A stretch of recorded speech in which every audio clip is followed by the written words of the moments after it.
I'm Robin Gagnon. And I'm Eric Gagnon, and we sell restaurants. We started the nation's largest restaurant brokerage firm, We Sell Restaurants, over a decade ago. You can find us online at WeSellRestaurants.com. We are on your radio once a week with the leading authorities in the industry talking about subjects trending in the restaurant business. Tweet your own questions on our topic while we're on the air to our Twitter handle, Sell Restaurants, or post them on our Facebook page. We're at facebook.com/We Sell Restaurants. If we don't get to your questions, we'll follow up on social media. Our goal is to satisfy your appetite for acquisition, feed the need for restaurant reality, and serve up a recipe for business success. If you have ideas for our show or any comments, you can email me. My email is Eric, E-R-I-C, at WeSellRestaurants.com. Today, we are on the air with Chef G.Garvin, a.k.a. G.Garvin, who is hitting the road again for the third season of Road Trip with G.Garvin, premiering Wednesday, May 21st at 9 p.m. Eastern Time on Cooking Channel.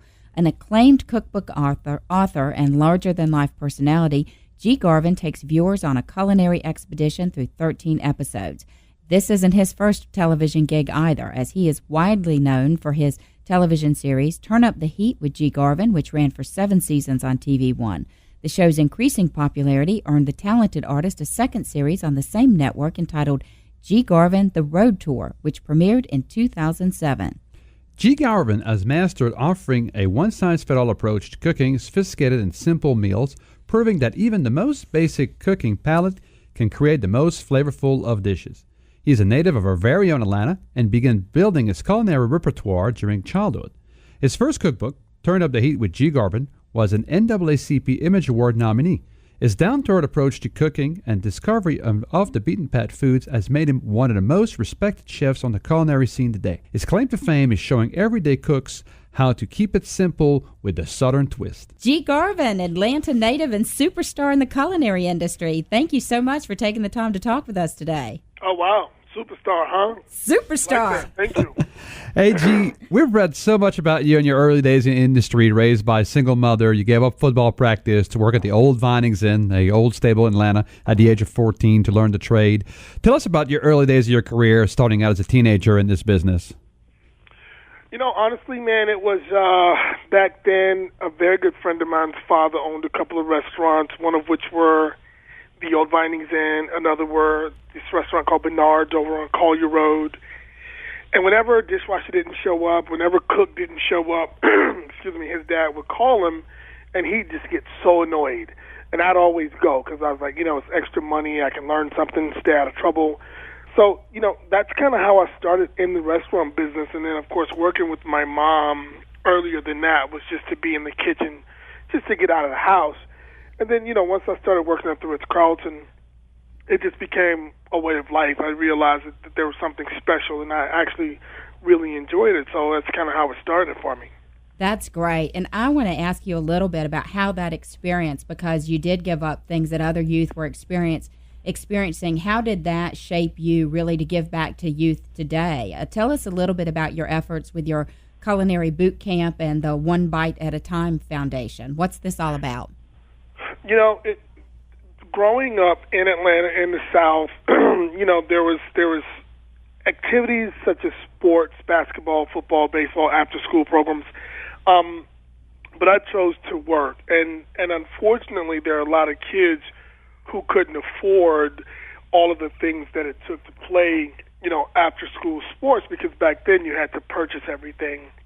The parks weren't great. So it left a lot of kids just sort of, you know, hanging out on the street corners. And I always thought that, you know, that's how they got into trouble. And I knew that as soon as I were able to give back, that was the first thing I would do, reach out to the kids on the corner. So the culinary boot camp, it really is, it was developed so that I could get kids 16 to 18 right before they get into trouble and say, hey, listen, just give me an opportunity to share with you what I do. It's not baseball, it's not rap music, it's not football, it's something different. And the culinary boot camp, 7 days, co-ed, sleepover, 7:30 in the morning workout mandatory, breakfast, curriculum. You know, we had food scientists come out and talk to them about it, restaurant owners. I take them to restaurants that some of them have never been to a nice restaurant. and just really let them see that there's more to it than just the quote-unquote celebrity chef, but so many different things you could do in the culinary world. So my goal was really only to get them off the streets for 7 days and to just say, give me an opportunity to share with you what I do, and that's kind of what it's all about. Fantastic.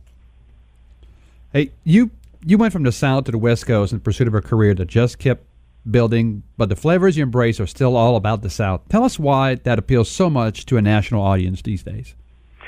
Because Southern food was it's the pinnacle, it's the beginning, it's the middle, it's the end, it's church, it's birthdays, it's weddings, it's homegoings, it's baby christenings, it's baptisms. It's that thing people did. It's that Southern hospitality was and still has always been the dominant force in the hospitality industry. You go to any great restaurant and get treated well, but you couldn't go into someone's home and get some sweet tea and take your hat off and sit down at the dinner table. George Wallace does a really good joke in Vegas. He says that he never buys groceries because what he does is he just follows, the black people, because wherever they go, they're going to say, I don't know him, but get him a plate. I love that. And as a Southern girl, it really is. It's just that Southern thing. I'm sorry to cut you off. No. I was just going to say, as a Southern girl, one of my favorite quotes is from an author who years ago said the thing about being Southern is it's not wash and wear, it's permanent press. So it follows you across the country, right? It absolutely does. And, it doesn't matter where you go, and I've seen the world. At the end of the day, I'm always saying to someone, I'm a Southern boy at heart, and I try and raise my children that way. I try and feed my friends that way. And I try and live that way. Now, I'm a workout fanatic, so, the way I eat is a little healthier. But in terms of my philosophy of life, Southern hospitality, encompasses not just great Southern food, but all the things that come with that, coming into the home and making, great dishes together. So it's all a part of that Southern hospitality. Well, and I think that leads me to the next question, because you really have been an advocate of farm to table way before that was kind of the in thing. And is that because of the Southern influence where there's so much access to fresh fruits and vegetables? Is that part of what began to influence your cooking style, access to sustainable fresh foods? Great question. When I grew up in Atlanta, it was really, really sort of a daily thing to go pick collards, cabbage, green tomatoes, ripe tomatoes. We had lemon trees, apple trees. There were so many great things that you could literally go out into the backyard or down the street to the field, we called it, and pick fresh fruit and vegetables. We caught fresh fish literally 3 times a week. We always had something fresh, and it was a really good way to start when I started cooking.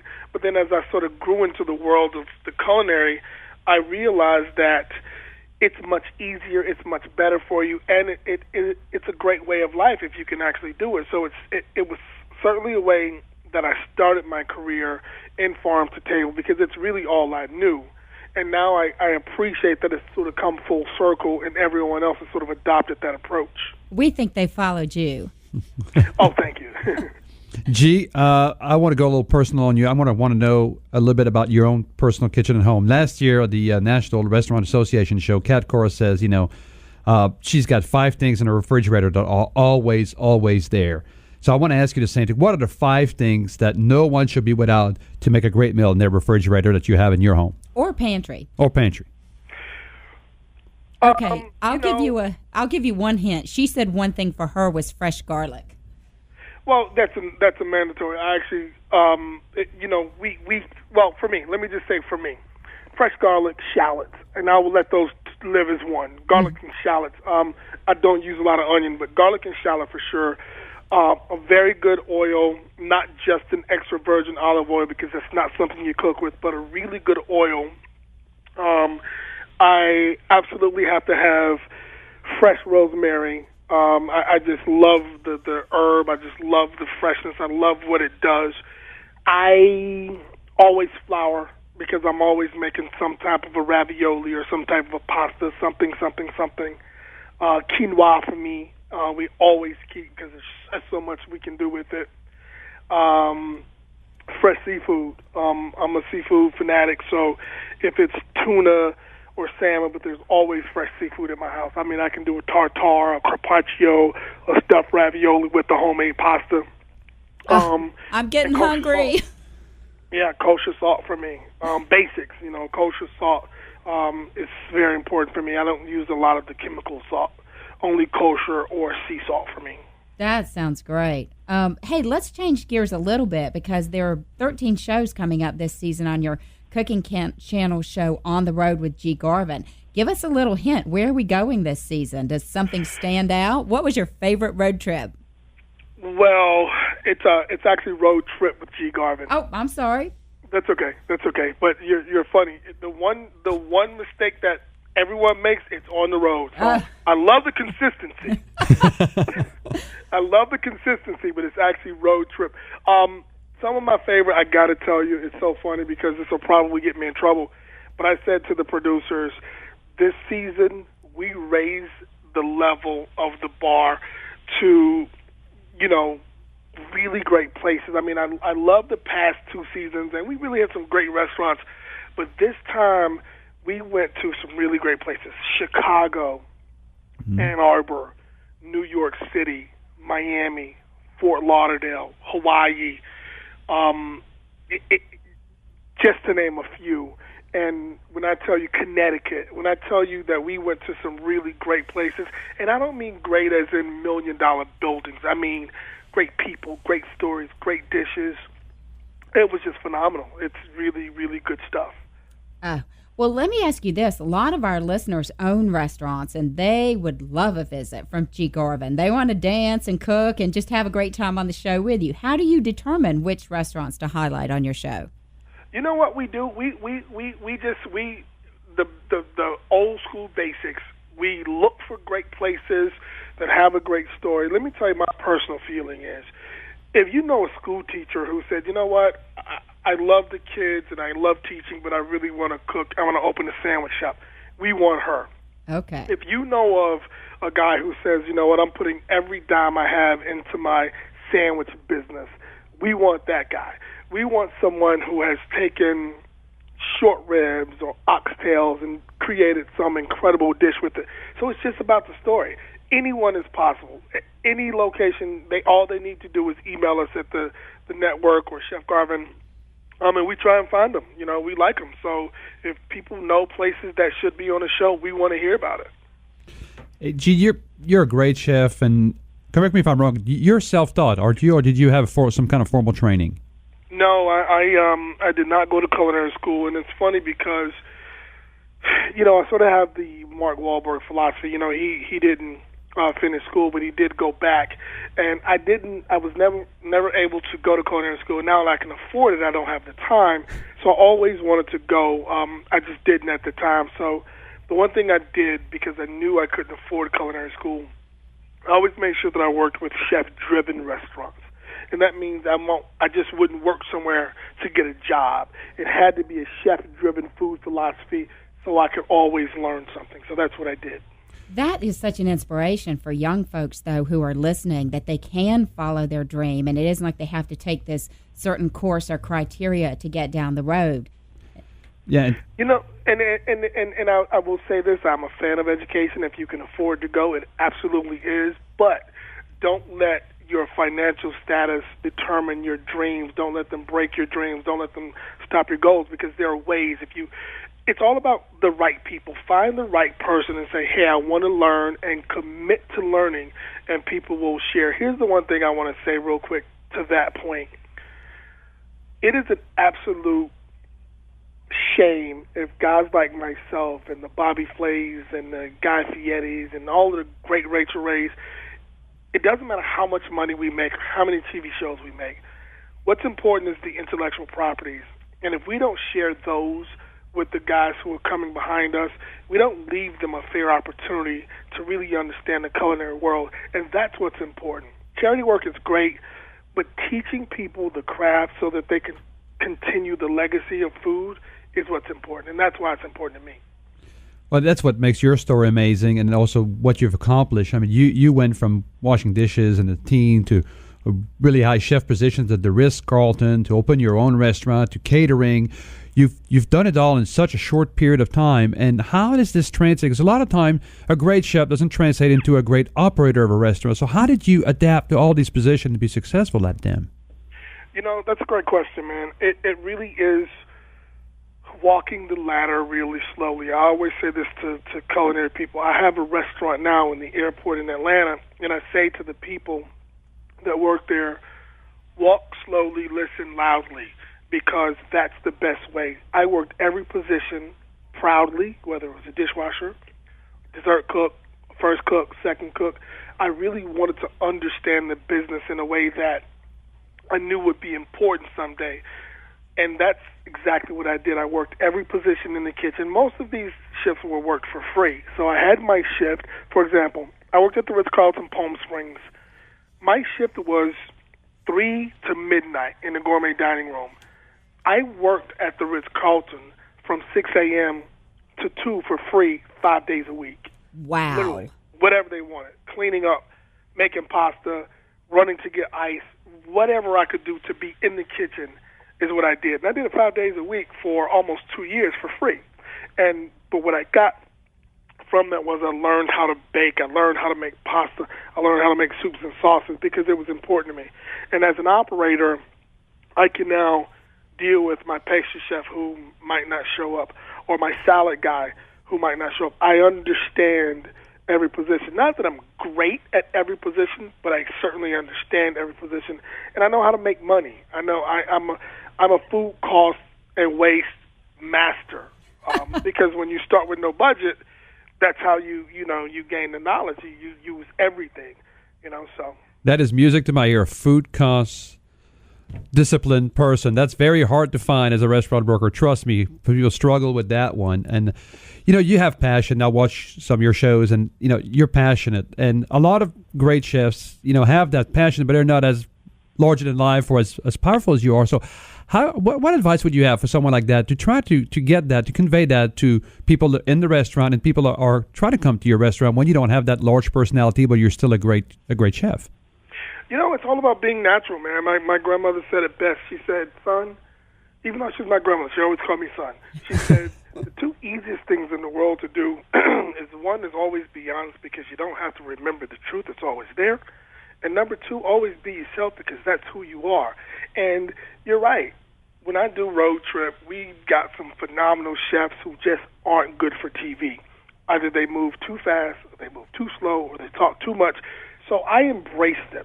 I take a moment to talk to them and spend some quality time with them before we shoot the show. It sometimes puts us, 20, 30 minutes behind, but it's important to me that they're comfortable. And the same thing translates into a restaurant. You don't have to be, listen, Guy Fieri's one of my closest friends. All right, that guy's got a hell of a personality, but he and I are very similar in that way that we naturally respond to people, we naturally understand people, and we're naturally comfortable.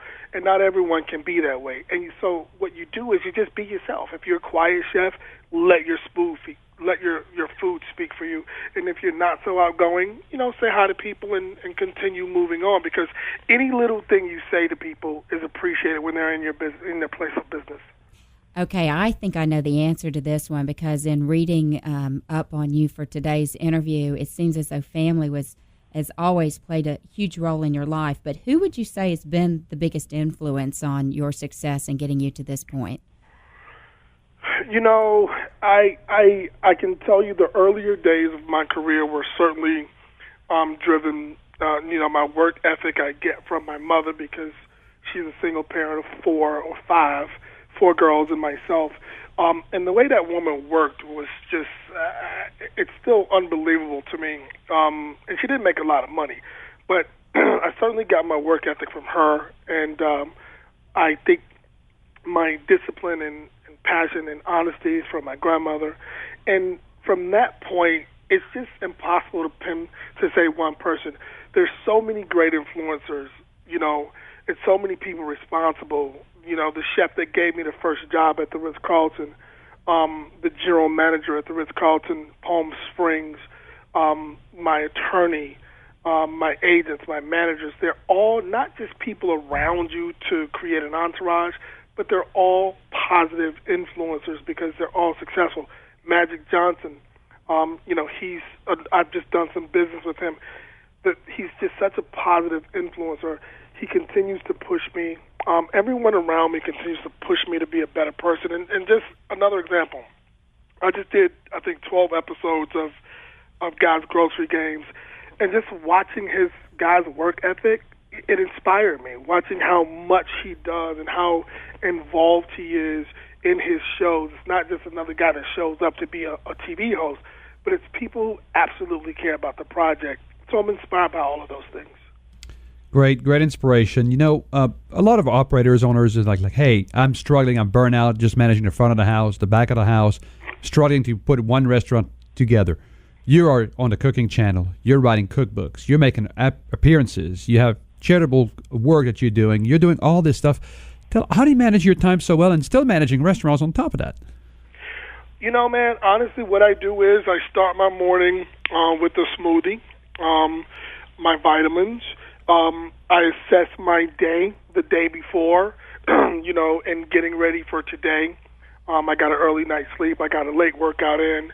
So I'm very well structured in that today is dedicated to promoting the show and talking to people about the show. By 5 o'clock, I'll check in on the restaurant. In between that, I'll check, I've got a peanut line. I'll check on the peanuts. I've got oils and vinegars. I'll check on the oils and vinegars. I'll check on the spices. I have a show on the Travel Channel that premieres in July, so I've got a voiceover later on today.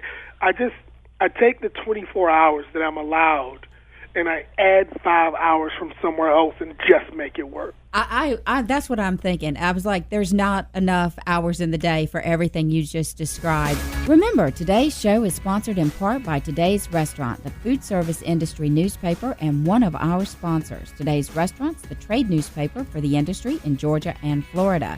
This is Eric and Robin Gagnon, the restaurant brokers. We've been talking to G.Garvin, host of Cooking Channel's Road Trip with G.Garvin, as we satisfy your appetite for acquisition, feed the need for restaurant reality, and serve up a recipe for business success.